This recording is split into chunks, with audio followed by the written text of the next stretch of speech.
وكفى وسلام على عباده الذين اصطفى أما بعد أعوذ بالله من الشيطان الرجيم بسم الله الرحمن الرحيم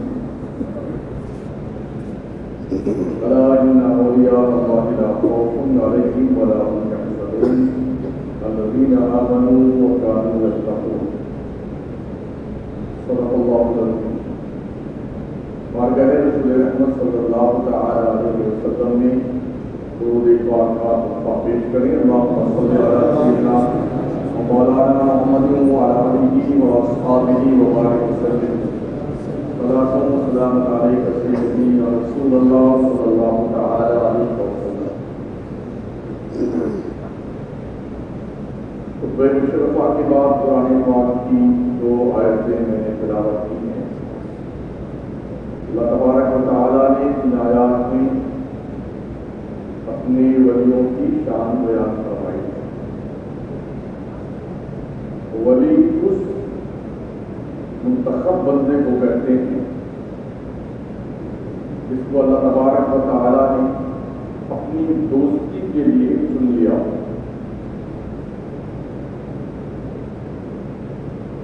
اور ہمیں دیکھتے ہیں آدمی دوست جب کسی کو بناتا ہے تو وہ اس سے کچھ نہ کچھ توقع رکھتا ہے تاکہ وہ اس کے آڑے وقت سے کام آئے، لیکن اللہ تبارک و تعالیٰ نے جنہیں دوست بنایا ہے، اللہ ہر ضرورت سے پاک ہے، لیکن اپنے دوستوں کو رب نے وہ پاور عطا فرمایا ہے خدا کی سلطنت میں، پوری دنیا میں وہ جو کچھ کرنا چاہیں کر سکتے ہیں، یہ اختیار اللہ نے اپنے ولیوں کو عطا فرمایا۔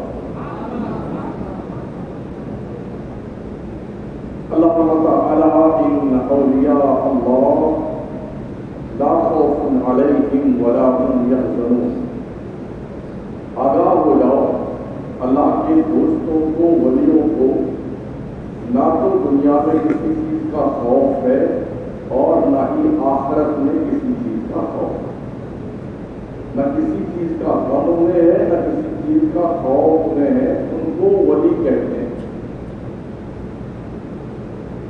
یہ کون لوگ ہوتے ہیں؟ رب فرماتا ہے الذین آمنوا وکانوا یتقون، جو ایمان والے ہیں اور اللہ سے ڈرنے والے، ان کو ولی کہا جاتا ہے۔ اس سلسلے میں اگر دیکھا جائے جو ولی بنے ہیں انہوں نے اپنے رب سے دوستی کے لیے اپنی پوری زندگی کو خدا کی رضا کے لیے وقف کر دیا۔ ہم نے ولیوں کی جو تاریخ کا مطالعہ کیا وہ یہ ہے، کوئی 30 سال، کوئی 25 سال، کوئی 40 سال، کوئی 50 سال جنگل میں معاملہ کرتا ہے، کچھ پرواہ کسی، نہ کھانے کی پرواہ نہ پینے کی پرواہ، بس صرف رب کی تلاش ہے۔ اللہ راضی کیسے ہو؟ نمازیں پڑھی انہوں نے، کثرت سے استغفار کی، اپنے دل کی قدوتیں نکالی ہیں، دل صاف کیا ہے۔ تو اس طرح سے جب وہ اپنے دل کی صفائی میں کامیاب ہوئے تو اللہ تبارک و تعالیٰ نے انہیں اپنا ولی بننے کا شرف عطا۔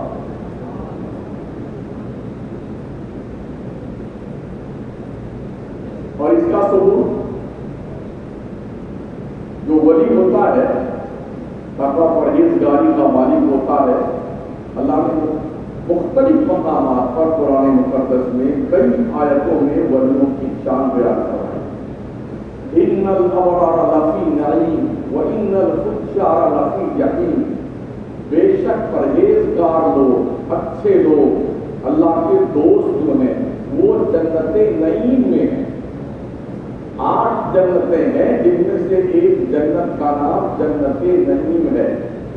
جو اللہ کے دوست، پرہیزگار، نیکوکار ولی ہیں، وہ اللہ کی اس جنت میں ہیں جسے جنت نعیم کہا جاتا ہے۔ وَإِنَّ الْفُجَّارَ لَفِي جَحِيمٍ، اور جو فاسق و فاجر لوگ، جو گنہگار اور خطا کار لوگ، جو لوگ اللہ کے قانون کے منکر ہیں، جو اللہ کے اصول کو بتائے گئے قانون کو فالو نہیں کرتے ہیں، رب فرماتا ایسے لوگ جہنم میں وَإِنَّ الْفُجَّارَ لَفِي جَحِيمٍ۔ اب یہ فیصلہ ہم پر بنتا ہے کہ ہم جنت نعیم کے مسافر بننا چاہتے ہیں یا جہنم جحیم کی طرف جانا چاہتے ہیں، اور یہ ہمارے ہاتھ میں ہے۔ ہم چاہیں تو نیک بن جائیں اور چاہیں تو برے بن جائیں۔ اگر آپ نماز پڑھنا شروع کریں، گھر سے چلیں، تو کوئی آپ کے ہاتھ پیر میں رسی تو باندھے گا نہیں کہ بچہ نماز پڑھنے کے لیے آ سکتے ہیں آپ پڑھیں، لیکن پھر بھی آپ جو ہے بستر پہ پڑے پڑے مردے کی طرح سوتے رہیں تو اس کا کیا ہے؟ ایسے ہی کوئی گناہ کی طرف جانا چاہتا ہے، جانے ہیں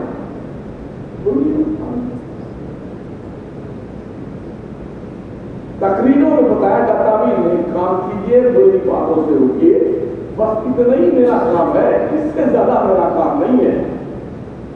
اب اگر اس کے بعد بھی اگر آپ جہنم کے آگے میں کودنا چاہتے ہیں تو جتنا جی میں آئے اتنا کیجیے، یہ آپ کی چھمتا کتنی ہے خدا کا عذاب برداشت کرنے کی، وہ آپ جانتے ہیں۔ تو جو ولی ہوتا ہے اللہ اس کی ولایت کے بدلے میں، اس کی دوستی کے بدلے میں اس سے یہ پاور دیتا ہے، وہ جو چاہے سو کرے۔ کبھی کبھی وہ اپنا پاور دکھا دیتے ہیں، جسے کرامت کہتے ہیں۔ کہیں کا ڈی ایم ہوتا ہے، کلکٹر ہوتا ہے، ایس پی ہوتا ہے، وہ اصول کا پالن کرتا ہے جو حکومت کی طرف سے اسے دیے جاتے ہیں، لیکن اس کے ساتھ ہی ساتھ اس سے یہ پاور ہوتا ہے اگر کوئی آدمی قانون کے خلاف غنڈہ گردی کرتا ہے تو پھر اسے سزا دینے کا، اور اگر کوئی قانون کو فالو کرتا ہے، دیش کے ہت میں کام کرتا ہے تو اسے ایوارڈ دینے کا ادھیکار حکومت دیتی ہے، اسے نہیں دیتی ہے۔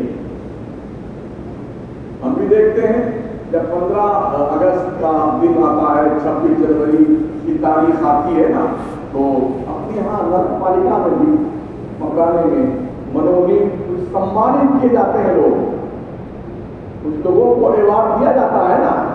ایسے ہی دلی میں بھی صدر جمہوریہ کے ہاتھ سے بھی ایوارڈ کچھ لوگوں کو دیا جاتا ہے، ہر سال ایسا ہوتا ہے۔ یہ کون لوگ ہوتے ہیں؟ جنہوں نے کچھ اچھے کام کیے ہوتے ہیں، انہیں کو ایوارڈ ملتا ہے۔ پتہ ہے چلا کہ آفیسران کو، ادھیکاریوں کو، منتریوں کو، منسٹروں کو اس بات کا پاور حکومت کی طرف سے ہے کہ وہ جسے چاہیں ایوارڈ دینا، ان کے کارناموں سے خوش ہو کر کے وہ ایوارڈ دیں، سمانت کریں اسے، تاکہ منوبل اس کا بڑھے۔ ایسے ہی کہ کوئی جرم کرتا ہے تو اسے سخت سے سخت سزا دے کر کے قانون کی بالادستی تسلیم کروانا، یہ بھی ادھیکاری کو دیا جاتا ہے۔ ورنہ ادھیکاری اگر اپنگ ہو، کچھ نہیں کر سکتا ہے تو کیا کرے گا؟ چپ چاپ بیٹھا رہے گا، چاہے مرو چاہے جیو۔ ایسے ہی خدا کی مملکت کے یہ ادھیکاری غوث پاک، غریب نواز، مخدوم اشرف جہانگیر سمدانی، اعلیٰ حضرت امام محمد رضا، صوفی حبیب الدین، محبوب الہی نظام الدین، بابا فرید الدین، حضرت بندہ نواز جیسی دراز، صابر علاء الدین، یہ وہ لوگ ہیں جو خدا کی مملکت کے باضابطہ طور پر آفیسر رہتے ہیں۔ رب نے یہ پاور دیا۔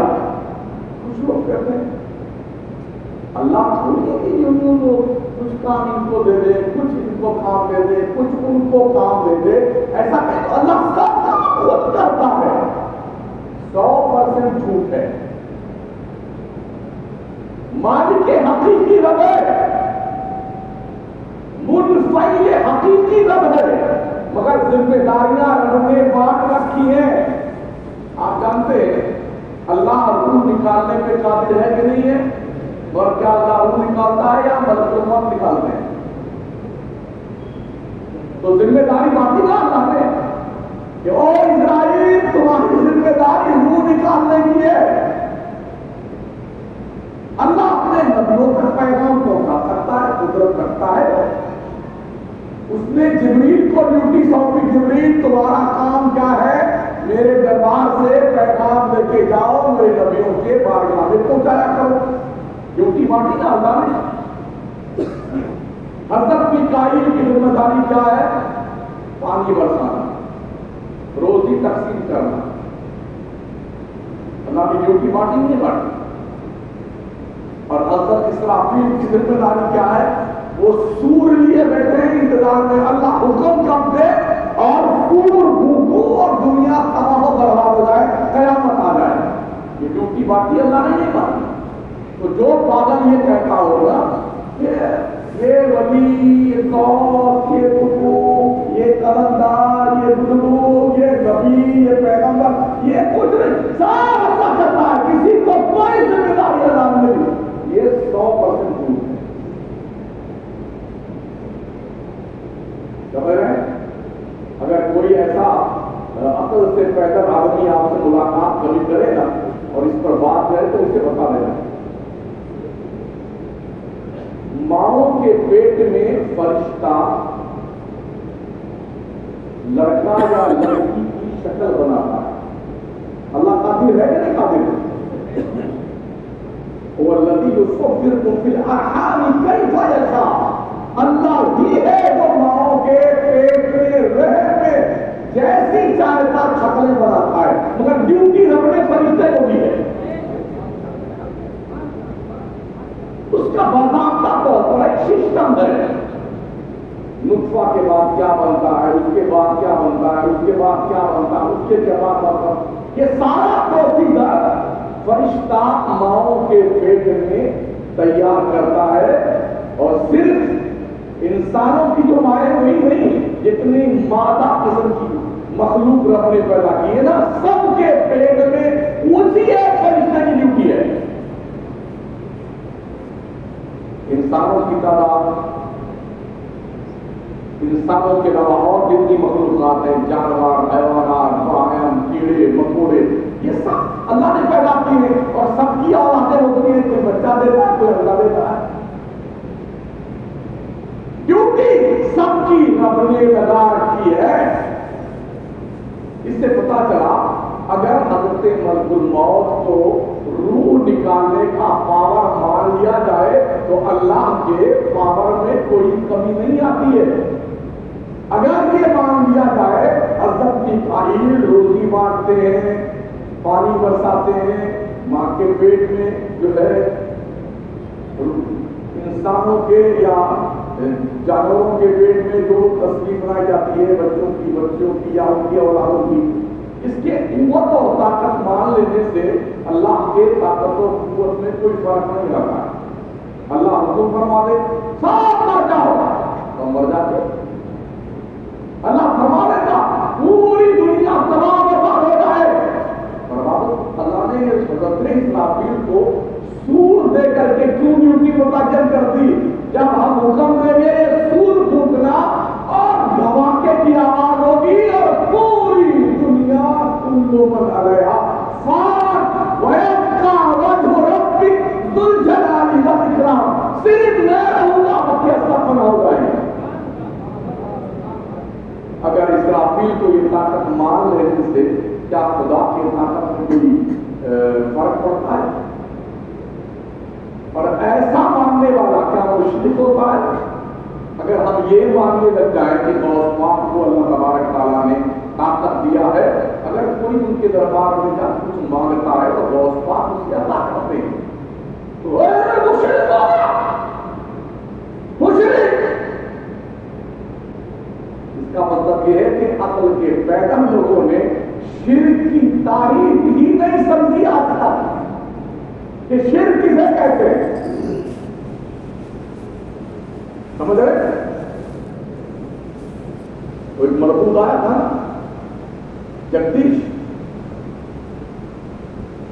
ٹاکوں کے ایک گوار میں بہت سالوں پہلے جگدیش اس نے کیا واپس کی تھی، جو عورتیں اجمیر جاتی ہیں اور ان کو وہاں سے لوٹنے کے بعد یہ کہتی ہیں کہ مجھے یہ بچہ خواجہ ولی نواز نے دیا ہے، ان کے ڈی این اے ٹیسٹ کرائے جائیں وہ کس کے بچے ہیں۔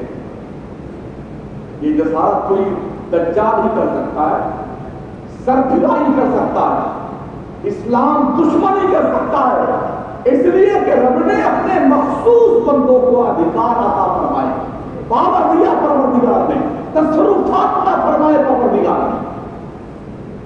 اس کا منکر یا تو وہاں جاہل اور پاگل ہے، اور یا پھر اسلام کے قانون سے ناواقف ہے اور ولیوں کا نبیوں کا دشمن ہے۔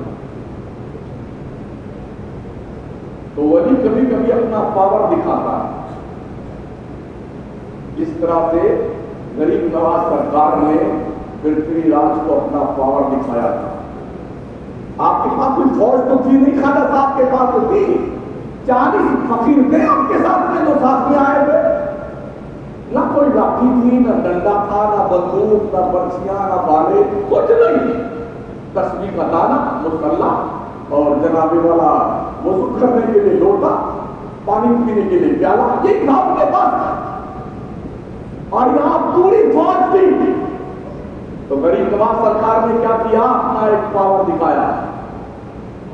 او پرتھوی راج، اگر تجھے یہ غرور ہے تیرے پاس فوج ہے تو سن، میرے پاس وہ طاقت میرے رب کی دی ہوئی ہے، ایک پیالے میں انا ساگر کا پانی بھر لوں گا، تیری پوری فوج پیاس سے مر جائے۔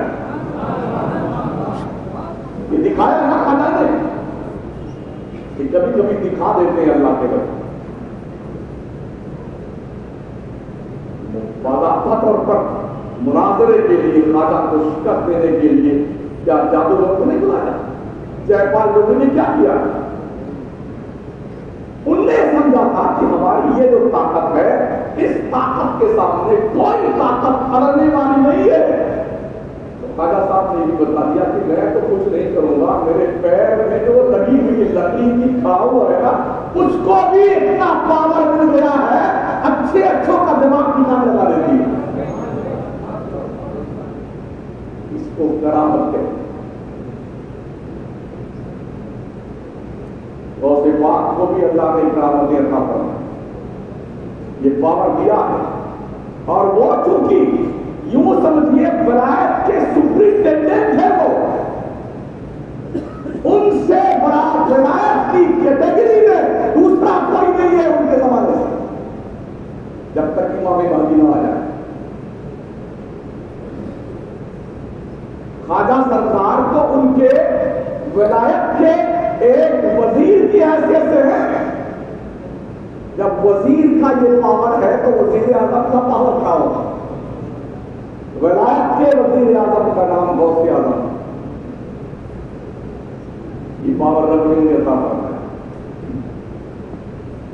کرامتوں کا ثبوت قرآن مقدس سے بھی ہے، جس کی تشریحات میں نے گزشتہ جمعہ کو کی تھی، اور آج کچھ احادیث کے ذریعے سے۔ حضرت عبداللہ ابن عمر رضی اللہ تعالیٰ عنہ روایت فرماتے ہیں کہ حضرت امیر المومنین عمر فاروق اعظم نے ایک لشکر نہاوند کے علاقے میں بھیجا، جو مدینہ سے 1000 کلومیٹر کی دوری پر، اس سے اوپر 1000 کلومیٹر کی دوری پر، اور اس لشکر کا امیر کارواں حضرت ساریہ رضی اللہ تعالیٰ عنہ کو منتخب فرمایا کہ تم یہ لشکر لے کے جاؤ، اسلام کی ترویج و اشاعت کے۔ وہ روانہ ہوئے،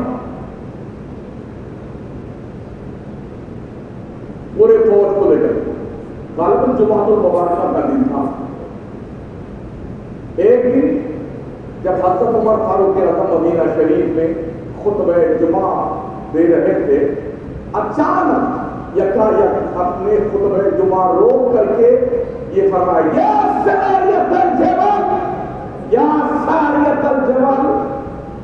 اس کا مطلب تھا، اے ساریہ، پہاڑ کی طرف پناہ لے لو۔ بس یہ کہہ کر کے پھر خطبہ شروع کر دیا اپنا۔ کوئی جان نہ سکا کہ آخر یہ درمیان خطبہ امیر المومنین حضرت عمر فاروق اعظم نے ساریہ کا نام لے کر کے پہاڑ کی طرف پشت کرنے کا حکم صادر فرمایا، جبکہ حضرت ساریہ یہاں مدینے میں نہیں ہے، مسجد نبوی میں نہیں ہے، وہ تو نہاوند کے امیر لشکر بن کے گئے ہیں، تو 1000 کلومیٹر کے فاصلے پہ۔ چنانچہ کچھ دنوں کے بعد ایک قاصد جب یمن سے آیا نا تو اس نے آ کر کے عرض کیا حضرت امیر المومنین کی بارگاہ میں، امیر المومنین ہمارے دشمنوں نے ہم پر حملہ کیا تو ہم کو شکست دے دی، پھر اچانک ہم نے ایک پکارنے والے کی آواز سنی جو یہ کہہ رہا تھا یا ساریۃ الجبل، یا ساریۃ الجبل، اے ساریہ پہاڑ کو اپنے پشت کی طرح لے لو، اس کی پناہ میں آ جاؤ۔ تو جس وقت ہم نے اپنی پیٹھ کو پہاڑ کی طرح کیا اور پھر ہم نے جنگ کی تو دشمن کے ہم نے پیر اکھاڑ دیے اور اللہ نے ہمیں فتح یاب کر دیا۔ یہ باضابطہ طور پر حدیث شریف مشکات شریف میں موجود ہے، جو سنیوں کے یہاں بھی پڑھائی جاتی ہے اور دیوبندیوں کے یہاں بھی پڑھائی جاتی ہے۔ حضرت عمر مدینے سے 1000 کلومیٹر کے دوری پر لڑنے والے لشکر کو بھی دیکھ رہے ہیں، دشمن کی ایکٹیویٹیز کو بھی دیکھ رہے ہیں، اور پہاڑ کے دامن میں اس طرف کرنے کا وہاں سے آرڈر بھی دے رہے ہیں۔ ڈائریکشن کی ساریہ جنگ جیتنا ہے تو اپنے پیٹھ کو پہاڑ کو رکھ کر دو۔ اور سنیے، حضرت عمر نے یہ بات مدینے میں مسجد نبوی میں کہی تھی۔ اس زمانے میں وائرلیس نہیں تھا، یہ 5G نہیں تھا، 4G نہیں تھا، 2G کا ٹاور نہیں تھا، ہاں ٹاور تھا جو بنی کا اس کے رب سے ہوتا ہے، ایک کنیکشن تھا جو ایک مخصوص بندے کا اس کے رب سے ہوتا ہے۔ حکم دیا ہے مدینے میں مسجد نبوی کے اندر سے ہوا نے اپنے دوست پر دکھا کر کے اس آواز کو ایک پل بھی نہیں لگا، آواز 1000 کلومیٹر پہنچا دی۔ اسے کرامت کہتے ہیں۔ جو لوگ کرامت کے منکر ہیں وہ حدیثوں کے منکر ہیں، جو کرامت کے منکر ہیں وہ قرآن کے منکر ہیں، جو کرامت کے منکر ہیں وہ گمراہ ہے، دین کے دشمن ہیں۔ یہ مشکات شریف حدیث شریف کتاب ہے صاحب۔ ایک اور حدیث شریف مفہوم، حضرت محمد بن منقدر صحابی رسول کو روایت فرماتے ہیں، حضرت سفینہ ایک صحابی رسول تھے، حضور کے غلام تھے۔ ایک مرتبہ سرزمین روم میں اسلامی لشکر تک پہنچنے کا راستہ بھول گئے۔ وہ کسی کام سے نکلے اور راستہ بھول گئے کہ میرا لشکر کی طرح اسلامی لشکر، ڈھونڈتے ڈھونڈتے کسی جنگل کے علاقے میں پہنچے۔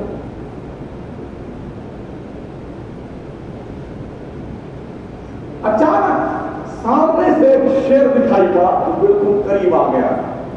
شیر کا کام کیا ہے؟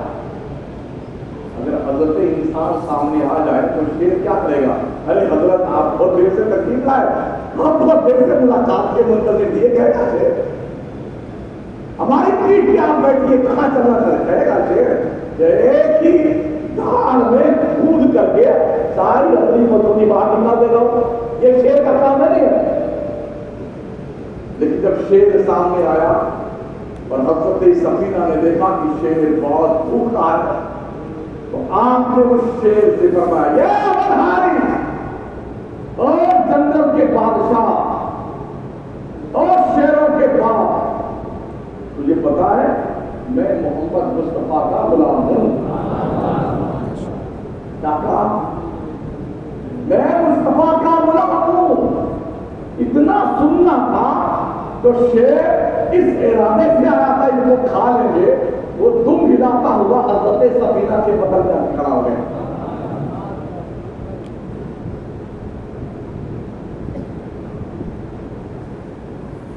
تو حضرت سفینہ نے دیکھا کہ ساتھ میں کھڑا ہوا شیر، تو شیر نے یہ سمجھ لیا کہ سفینہ کیا چاہتے ہیں، دماغ جو کہ اللہ نے اس جانور کو دماغ رکھا ہے، اس نے محسوس کر لیا کہ راستہ بھول گئے۔ انہوں نے بتایا نہیں کہ میں راستہ بھول گیا ہوں، اتنا ہی بتایا کہ میں محمد کا غلام ہوں میں۔ تو شیر نے سمجھ لیا کہ یہ غلام مصطفیٰ اس جنگل میں راستہ بھٹک کے آ گیا ہے۔ شیر آگے آگے چلتا رہا اور حضرت سفینہ اس کے پیچھے پیچھے چلتے رہے جنگل.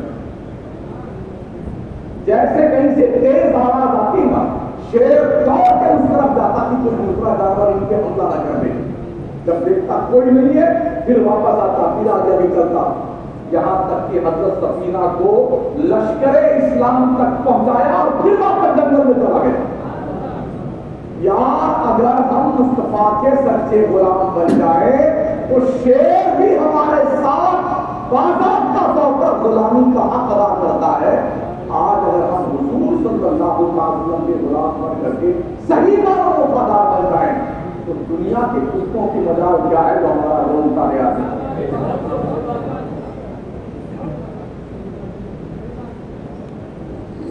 ہم خود راستے سے ہٹے ہوئے ہیں. ہم جس کوالٹی کے مسلمان ہونا چاہیے اس کوالٹی کے مسلمان نہیں ہیں. اپنے اندر وہ دم پیدا کیجیے، وہ کوالٹی لائیے، ہاں، تاکہ دشمن آپ کو دیکھے نا تو اس کا دیکھتے ہی ملتا پانی بنائے. یہ بھی حدیث شریف جانتے ہو کہاں لکھی ہوئی ہے؟ یہ حدیث شریف کی مشکات شریف میں موجود ہے. اب تیسری حدیث مبارک کرتا ہوں تو بخاری شریف میں بھی ہے اور مشکات شریف میں. حضرت انس رضی اللہ تعالیٰ عنہ سے مروی ہے کہ حضرت اسید بن حذیر اور حضرت عباد بن بشر رضی اللہ تعالیٰ عنہما یہ نبی کریم صلی اللہ تعالیٰ علیہ وسلم سے اپنے کسی معاملے کو لے کر دیر رات تک حضور کے پاس بیٹھے باتیں کرتے رہے. رات بہت تاریخ تھی، اندھیری رات. پھر اپنے کام سے فارغ ہو کے وہ لوگ اپنے گھروں کو واپس ہوئے. رسول کریم صلی اللہ علیہ وسلم کی بارگاہ سے نکلے اور وہ دونوں حضرات کے ہاتھ میں چھوٹی چھوٹی لاٹھی تھی. اندھیری رات کی روشنی تو تھی نہیں، اس زمانے میں ٹارچ بنی نہیں تھی جس کو ہم آج لے کے چلتے تھا روشنی کے لیے، راستہ دیکھنے کے لیے. اس زمانے میں ٹارچ وارچ نہیں تھی. تو یہ دونوں حضرات اپنی لاٹھی لے لیے تھے. جیسے ہی یہ سرکار علیہ السلام کی بارگاہ سے باہر نکلے، ٹوپ اندھیرا چھایا ہوا تھا. اللہ کے کرم سے نبی کی عنایت سے ان دونوں میں سے ایک کی لاٹھی بالکل روشن ایسے ہو گئی جیسے ٹیوب لائٹ جلتی. اور راستہ دیکھتے دیکھتے دیکھتے وہ دور تک نکل گئے.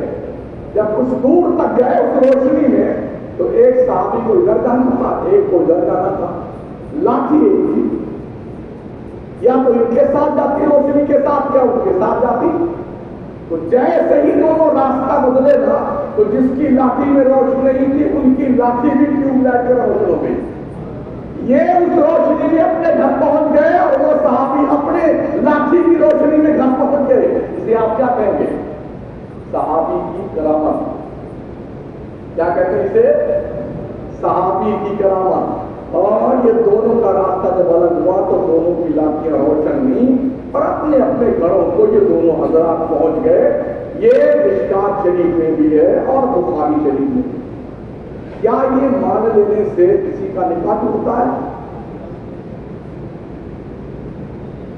جو لوگ کہتے ہیں نا ارے سنی لوگ تو ولیوں کو کہاں تک پہنچا دیتے ہیں، جناب وہیں تک پہنچاتے ہیں جہاں تک رب نے مجھے پہنچایا ہے. آپ ان سے آگے ہم نہیں آ سکتے ہیں. صحابی بھی ہے اور ولی بھی ہے. اگر ایک صحابی کے ہاتھ کی برکت سے لکڑی کی لاٹھی روشن ہو جائے ٹیوب لائٹ کی طرح، اسے آپ کیا کہیں گے؟ کرامت ہی پڑ جائے گا. تو یہ کرامت ہمارا ماننا ہمارا حق ہی نہیں، ہم پر لازم و ضروری ہے کیونکہ یہ حدیث مصطفیٰ میں موجود ہے.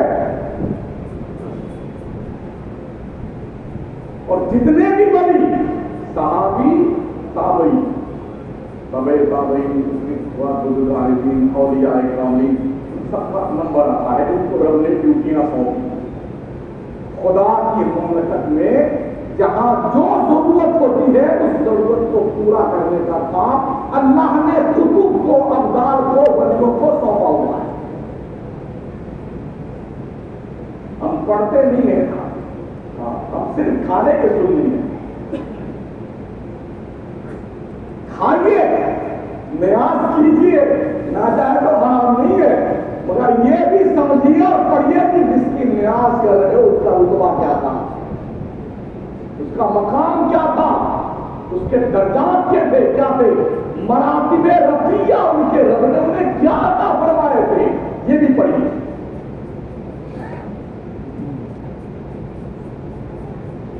اگر میں کسی اور کتاب سے حوالہ دیتا تو کوئی کہہ دیتا ہے بریلوی لوگوں کی کتاب، مشکات شریف کسی بریلوی کی لکھی ہوئی نہیں ہے، سمجھ رہے؟ بخاری شریف امام بخاری کی ترتیب دی ہوئی ہے، اور ان کے نام ہم نے لیے ہیں، یہ مکرانہ کے رہنے والے نہیں تھے، مدینے کے رہنے والے تھے، خیر القرون کے تھے، میرے آقا کریم فرماتے ہیں خیر القرون قرنی ثم الذین یلونہم ثم الذین یلونہم، سارے زمانوں سے بہتر میرا زمانہ، اس کے بعد میرے صحابہ کا زمانہ بہتر ہے، اس کے بعد تابعین کا زمانہ بہتر ہے۔ تو یہ خیر قرن کے لوگ تھے جن کو اللہ نے ولایت کا، صحابیت کا درجہ عطا فرمایا۔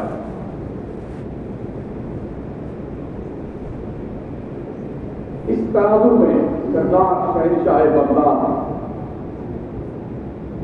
پیران پیر، روشن ضمیر، بڑے پیر دستگیر شیخ عبد القادر جیلانی رضی اللہ تعالیٰ عنہ وارضہ اللہ کی کرامت کے حوالے سے گزارش کا دھیان رہے، ولی وہ ہوتا ہے جو اپنے آپ کو خدا کی رضا میں گم کر دیتا ہے، پھر اللہ اسے رتبے عطا فرماتا ہے۔ ہاں فالتو بیٹھے بیٹھے ولی بن جائے، وہ جنگل کا جانور تو ہو سکتا، ولی نہیں ہو سکتا۔ رب جسے منتخب کرتا ہے اپنے بندوں میں سے اسے ولی بناتا ہے۔ لیکن شیخ عبد القادر جیلانی خطاب فرما رہے بغداد، اس زمانے میں بڑے بڑے ہال تو ہوتے نہیں، کھلے میدان میں تقریر شروع کر دی، اور آپ جانتے ہیں جب بہت بڑا تقریر فرماتے تھے 70,000 کا مجمع ہوتا تھا،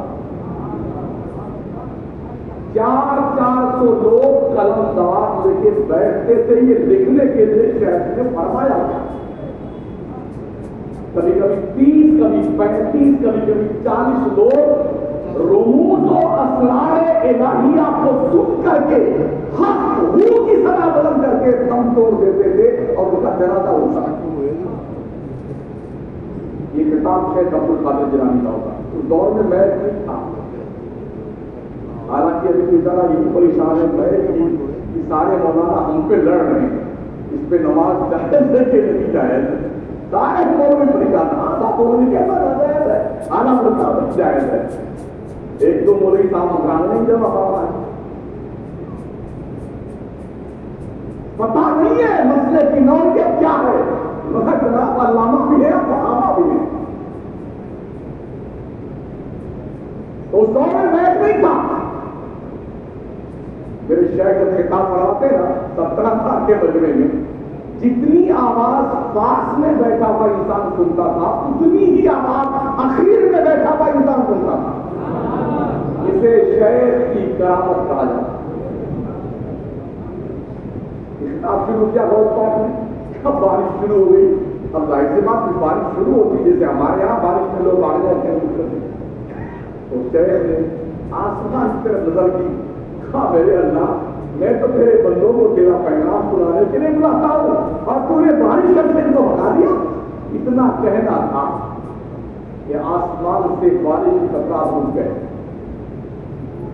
جہاں تک مجمع تھا وہاں تک ایک بوند بارش نہیں گرتی تھی، بلکہ مجمع سے باہر کا علاقہ تھا وہاں بارش دھوپ سے ہو رہی تھی۔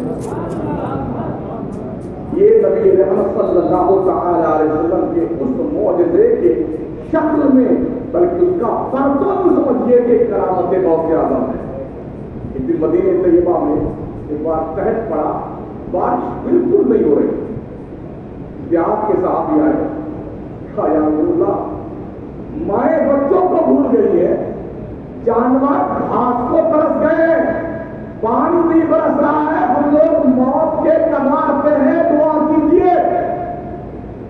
جب انہوں نے شکایت کری نا، نبی اس قدر امت پر شفیق ہوتا ہے، لیکن کریم آقا نے اپنے ہاتھ بلند رب کی بارگاہ میں، حدیث شریف میں آیا کہ نبی نے اپنا ہاتھ چہرے پہ نہیں پھیرا تھا، اتنی تیز بارش ہوئی، اتنی تیز بارش ہوئی کہ مدینہ جلتا ہو گیا۔ وہ صحابی بھیگتے بھی اپنے گھر گئے اور 7 دن لگاتار دن رات بارش ہوتی رہی۔ اب مکان گرنے لگے، کچے مکان تھے نا، اب بارش میں 7 دن ہو گئی تو مکان گرنے لگے۔ پھر وہ اگلے دعا کو آئے ان کی بارگاہ میں، اس کا سرکار کرم فرمائے اب تو مکان ڈوبنے کے حال ہیں، مکان ڈھہ رہے ہیں، رہیں گے کس گھر میں؟ جانتے ہوئے نبی نے کیا کہا تھا؟ ہمارا وما علینا، او بارش کان کھول کے سن لے، تو برس تو مگر سن، مدینے کے باہر برس، مدینے کے بارش نہیں ہونا چاہیے۔ اس حدیث شریف میں کھڑا ہوا ہے نبی کے حکم کی پابندی بارش نے یوں کی، مدینے کے چاروں طرف بارش ہو رہی تھی اور مدینے میں ایک بوند بارش نہیں۔ تو وہ اسمان نے کیا کیا؟ اسی معجزے کا پردہ بن کر کے بغداد معلیٰ میں شیخ عبد القادر جیلانی نے یہ کرامت کی۔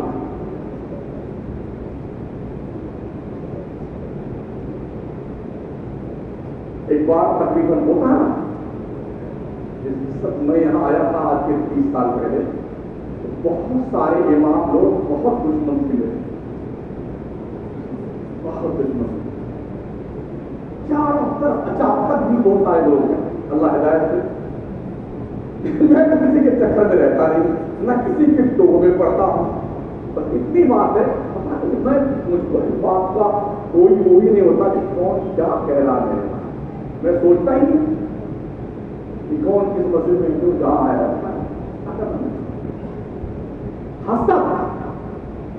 حسد ایک ایسی بلا ہے جس کے پاس آ جاتی ہے سب کچھ برباد کر دیتی ہے۔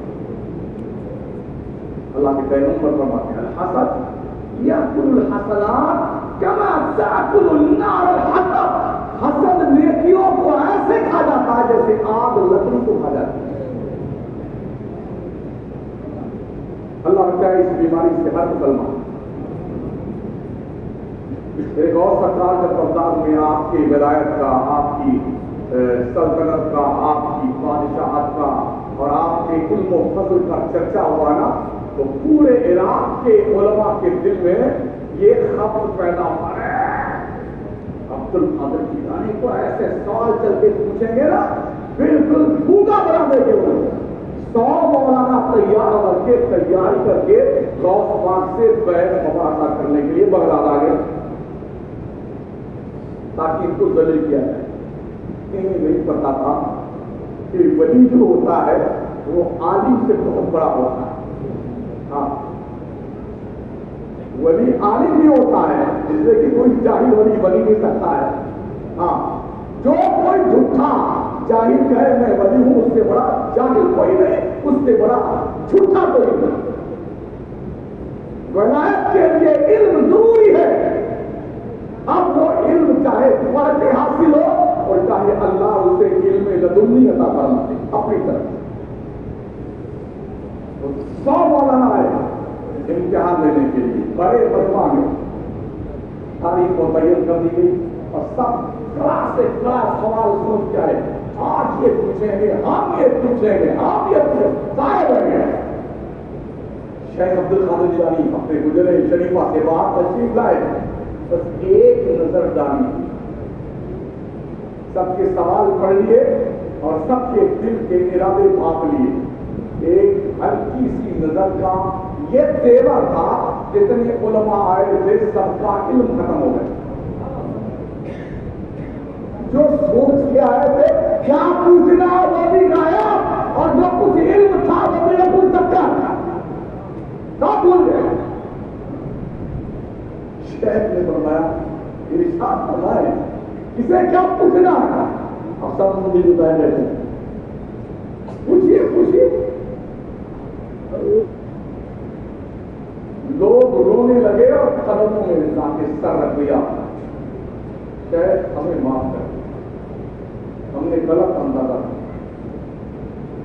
میرے شیخ نے شفقت و کریمانہ کی بنیاد پر رحم کی بنیاد پر مہربانی کی بنیاد پر سب کی خطائیں بھی معاف کی اور فرمایا تمہارا سوال یہ تھا اس کا جواب یہ.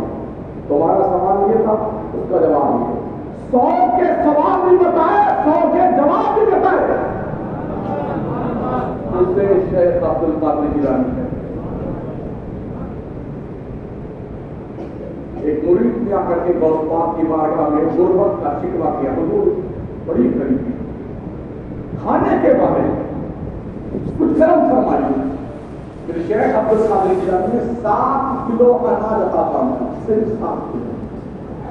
کیا لے جاؤ اسے اور کسی برتن میں رکھ دینا, اوپر سے ڈھکن بند کر دینا, نیچے سے نکالتے رہنا. ٹھیک ہے تو پیسے چاہیے لیکن 7 کلو اناج کو 7 سال کھاتے رہے. وہ بھی ان کے فیملی کے سارے لوگ اور سارے مہمان 7 سال تک 7 کلو گیہوں کھائے. اب یہ ان کے دل میں ہلچل یہ رکھی یار 7 ہی کلو تھا 7 سال تک کھا رہے اب تک ختم نہیں ہوا. لاؤ ڈھکن کھول کے دیکھوں بچا کرنا ہے. جیسے انہوں نے ڈھکن بولا اوپر کا تو 7 کلو تھا تو 7 دن میں ختم ہو گئے کل. اب آئے مجھے بہت کام کی بات حضرت تو یوں ہو گیا. دیکھو اس نے فرمایا اور میرے چاہنے والے اگر تو ڈھکن نہ کھولتا تیری نسلیں قیامت تک وہ گیہوں کھاتی رہتی, ایک دانہ کم نہیں ہوتا. اسے ولایت کی کرامت کہتے ہیں. غوث پاک کا تصرف ہے.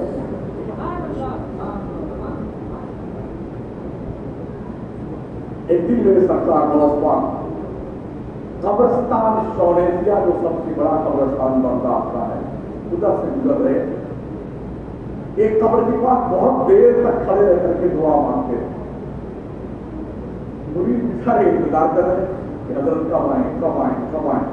کافی دیر ہو گئی نا تو پھر دعا مانگ کے خوشی خوشی غوث پاک مریدوں کے بیچ تشریف لے گئے. حضرت آج بڑی دیر سے آپ فاتحہ پڑھ رہے تھے دعا کر رہے تھے کیا مانگا. شیخ نے فرمایا مریدوں کئی سالوں پہلے کی بات ہے جب میں اپنے استاد شیخ حماد بن مسلم کے یہاں پڑھا کرتا تھا. ان کی درسگاہ میں بیٹھ کے سبق سیکھتا تھا علم حاصل کرتا تھا. ایک دن اپنے استاد کے ساتھ ہم سارے طلبہ بغداد کے دریائے دجلہ کے پل سے گزر رہے تھے. میرے استاد نے مجھے اپنے ایک ہاتھ سے دھکا دے کر کے دجلہ کے پانی میں گرا دیا. ٹھنڈی کا موسم تھا. میں نے اون کا جبہ پہن رکھا تھا بھیگ گیا اور ٹھنڈی کی وجہ سے مجھے بہت تکلیف. باہر نکلا میں نے اپنا جبہ اتارا اسے نچوڑا اور نچوڑنے کے بعد میں نے پھر اسے پہن لیا. لیکن جب میں پھر پل پہ آیا تو میرے ہم سبق ساتھیوں نے کلاس فیلو جو تھے انہوں نے مجھے پھر دھکا دینا چاہا. تو جب استاد نے دھکا دے دیا ہے اور شاگرد کو پھر اور حوصلہ مل گیا تو استاد نے منع فرمایا کہ میں تو عبد القادر جیلانی کا ایک استقامت کا امتحان لے رہا تھا تو اسے ٹچ مت کرنا. آج جب میں اس قبرستان سے گزر رہا تھا تو میں نے اپنے استاد شیخ حماد بن مسلم کے قبر کے قریب سے تو گزرا تو میں نے دیکھا ان کی قبر میں وہ بیٹھے ہوئے ہیں. جنت کی ساری نعمتیں ہیں مگر وہ ہاتھ جس ہاتھ سے میرے استاد نے وہ دھکا دیا تھا اس کو لقوہ بنا دیا. انہوں نے کہا عبد القادر تجھے یاد ہے ایک بار میں نے تجھے ایسا کیا تھا. دیکھ رب نے ساری نعمتیں تو مجھے دی ہیں مگر وہ میرا داہنا ہاتھ شید کر دیا گیا ہے جس ہاتھ سے میں نے تجھے دھکا دیا. بیٹے عبد القادر دعا کر اللہ تیری دعا سے میرا ہاتھ ٹھیک کر دے. فرماتے ہیں میں نے دعا کی اپنے رب سے میرے پروردگار نے میرے دعاؤں کے مشقے میں میرے استاد کا ہاتھ ٹھیک کر دیا، پھر انہوں نے مجھ سے مسافہ کیا دونوں ہاتھ سے، اب میں آیا یہ پاور اللہ اپنے ولیوں پر نہ بنا۔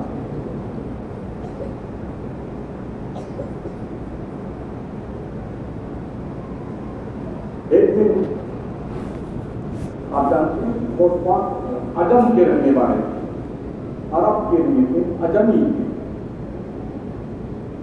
عجم کا مطلب ہوتا نگلا۔